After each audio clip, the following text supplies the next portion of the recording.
Atëherë sot zhvilluar faza e parë konferencës Viti Arkeologjik 2025, është një konferencë tradicionale që bëhet në çdo vit në Institutin Arkeologjisë të Akademisë së Shkencave të Shqipërisë. Tema qendrore e të cilit është raportime, prezantime të rezultateve kryesore të gërmimit të vitit të kaluar.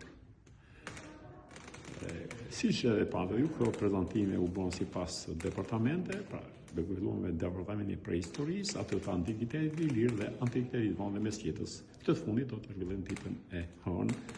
Pasi për çështje kohe dhe diskutimesh, kemi menduar që këtë vit ta bëjmë në 2 ditë konferencën shkencore. Pasi siç e pate dhe ju, këtu ka në fund të çdo seance ka pyetje dhe diskutime të shumta profesionale të kolegëve arkeologë. Temat janë vërtet interesante. Në prehistori për shembull kemi temat që trajton fillojnë që nga Paleolitik mesëm, pra rreth 125-130.000 vjet nga sot. Vazhdojnë me temat e neolitizimit, siç është ajo e Pelgut Korçës, dhe një problem shumë i rëndësishëm është edhe çështja e linit, pra sqarimi përfundimisht i lin treshit, një vendbanim palafitik pra mbi shtylla druri mbi liqen. Dhe një problem shumë interesant që mori formë ose ka hyrë në rrugën e sqarimit është çështja e fortifikimit prehistorike në Shqipëri, veçanërisht në korridorët kryesore lumore, siç është rasti i fortifikimit prehistorik të Orrënjës. Për herë të parë, në fakt, ne kolegu që punon atje ka gjetur stratigrafikisht depozitime kulturore të bronzit hershëm. Dhe për herë të parë ne kemi lidhjen kronologjike të fortifikimit me depozitime kulturore. Pse bronzi i hershëm është mjaft i rëndësishëm periudha e bronzit të hershëm, sepse këto fortifikime nuk lindin kështu kuturu, por lindin si reagim ndaj presionit të lëvizje migracionare që vinë në Shqipëri në këtë kohë.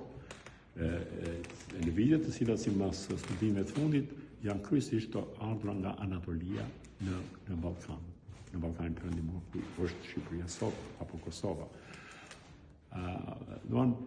Risitë e konferencës mund t'i quaja këto.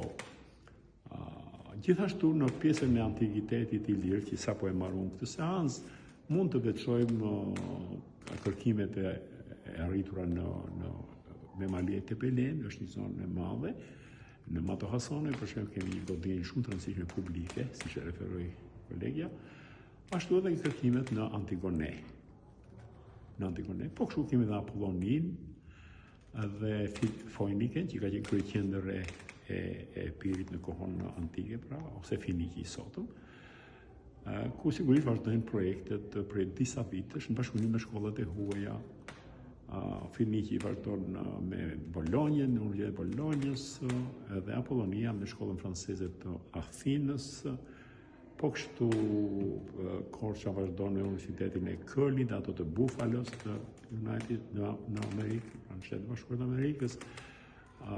Dhe projekti i Memalias vazhdon me bashkëpunimin e institutit tonë të revizimit me universitetet të huaja italiane e Merath. Po kështu në radhën në departamentin e antikitetit me vonë dhe mesjetës kemi disa bashkëpunime shumë të rëndësishme që lidhen me amfiteatrin e Durrësit, lidhen me kulturën e Komanit, me qytetet mesetare të Drivastumit, të Drishtit në Lezhë, në Shkodër, Drivastum.